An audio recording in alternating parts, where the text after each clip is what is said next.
good afternoon. In case I don't see you, good evening and good night. My name's Terry. We're talking to you live from Austin, Texas. I got to tell you, Austin is booming. One of the fastest growing cities in America, where the sun is hot, the people are friendly, and all the workouts are kind of tough down here. As you know from my opener, I'm in the health and fitness business, and so I'm going to talk to you about you getting healthier, getting fit, and making your business or your life more fit. How about that? But I'm glad to be here, and thanks for joining Tuesday with Terry. We're going to talk a little bit about leadership today, and what I really wanted to chat with you about is how do you create a successful team? And that's all part of leadership. You can't be a leader unless you have any followers, right?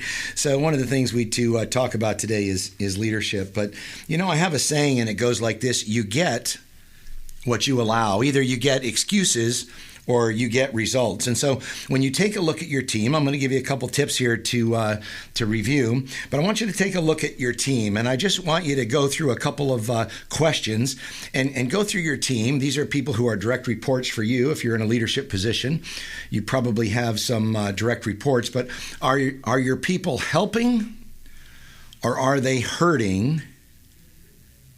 Or are you hoping that they're going to work out? Because, see, people fall into one of those three categories. Either people are helping you and moving forward and you're succeeding, and boy, you're in sync with that group, or they're hurting. It's always a problem. It's always a discussion. It's always, they're opposing. They're not doing the things that they're supposed to be doing. Or, man, you believe somebody's really got the potential, but they're just, you hope they're going to work out. You hope they're going to work out. And here we are 30 days, 60 days, 6 months, a year later, kind of hoping that they're going to work out. I'll give you an idea here. One of the things you can do is take your direct reports, and I want you to rank them from top to bottom. Boy, this is the number one person that helps me out and helping me achieve my business goals or my goals in what they're doing. Here's a number two person, the number 3, 4, 5. Rank them from top to bottom, and let me ask you a question. When you look back at that list, what are the things and the skill sets, and what is the attitude that the people at the top have versus the people at the bottom? And if you can identify the skills that the people at the top have, write those down, because those are the skills that need to be transferable, taught, coached to the people at the bottom. And so one of the things you may want to do is look at your team, and this will help you to say, do I have the right team that can help me win? Now, I don't know how you define winning. It could be hitting your sales goal. It could be helping you build the building. It could be helping you, whatever your goals are, but do you have the right team to help you win? Can you put, as a leader, do you have the ability to put the right people around you to win? People ask me all the time, my secret to success. I'm telling you, it's the ability I have to recruit, hire, train, and develop, mentor, coach those people around me to be able to be successful themselves, but really get them focused on the commonality and objective of the big picture, and inspire and motivate them along the way and teach them how to be better at what they do. So a lot of times what we find out is when we want to teach people, a lot of people say, well, how do you do that? I'm a big believer in showing versus telling. There's a lot of folks that can sit behind the desk. There's a lot of folks that can say, well, you need to do this, you need to do that, you need to do the other thing. I'm a big fan of getting out there and getting in the field, getting out in the environment and teaching people by showing them, actually taking action. And here's the way I do it. I first show them and I say, here's the way you do it, and I demonstrate the way that I do it. And then I go together with that person, and then we do it together. And then finally I hand it off and I have them do it, but I'm alongside of them to demonstrate back to me how it should look and how to do it. So here it goes. I do it, we do it, you do it, and I watch you do it. So there's a good way if you're thinking about ways to train people.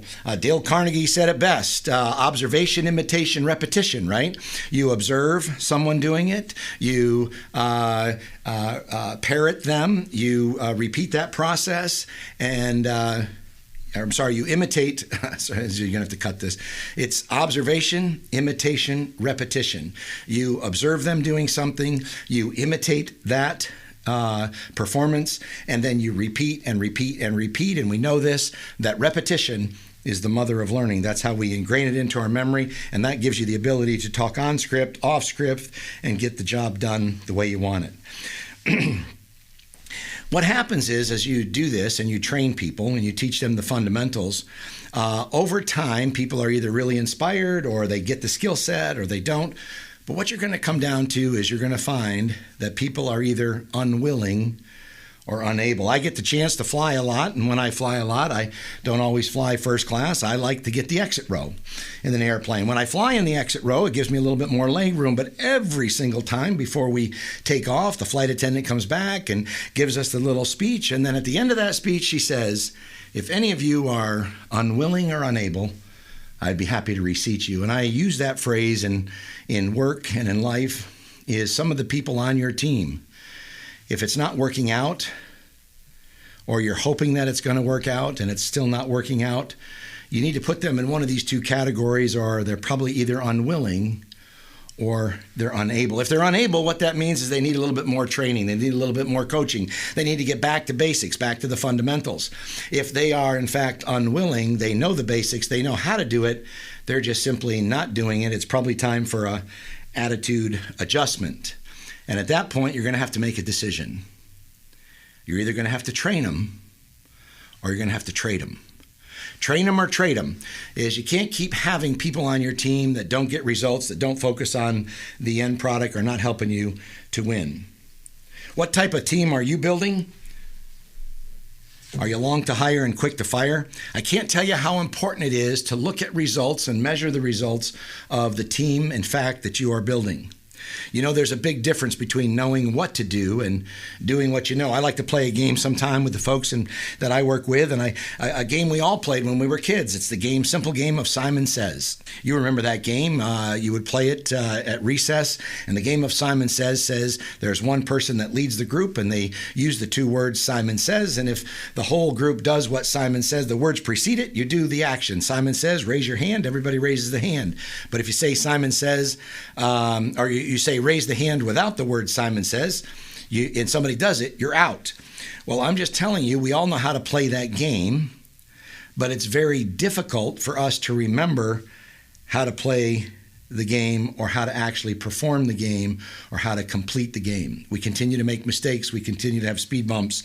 And I'm just telling you, there is a difference between results and activity. A lot of people are running around and their activity, and boy, they're busy. You know the guy, you know the girl. They're always running around, but when you finally grab a hold of them by the shirt collar and you say, John, Mary, sit down. What is it exactly that you got done today? Well, they say, I'm working on this, and I got this on my to-do list, and I got this going on. But they're not really telling you what they're getting done. They're busy. That's activity. Accomplishment is actually getting results. Are you making sure that your team is getting results? Are you making sure that your team is taking the time to plan, to schedule? You know this, what gets scheduled gets done. So all of us have to-do lists. You've seen it before, you've heard about it, but you need to stop making a to-do list and you need to start making a get-done list. I'm telling you that your success and your team's success is directly proportional to their daily agenda. If they don't have a daily agenda, the day runs away with itself. Things don't get done. Things don't get accomplished. And at the end of the day, you say, what did you get done? Well, I got busy talking. The phone was ringing. I couldn't. All I'm saying is get a plan, get a schedule, get it done. Good teams around you will help you achieve your goal. Strong teams, how do you rank them? What do the top ones have, the bottom ones don't? One of the things you should be looking at this week is taking a look at your team. How's it working? Are they winners? Are they hoping that they're going to work out? It's not working out. Do you need more training? Are they unwilling? Are they unable? Do you need to train them or train them? What's the schedule? How are things actually getting done? Good leaders get good results. My name's Terry. Thanks a lot for listening in today on Tuesday with Terry. We'll talk to you soon next week. In the meantime, have a wonderful day. Have a wonderful week.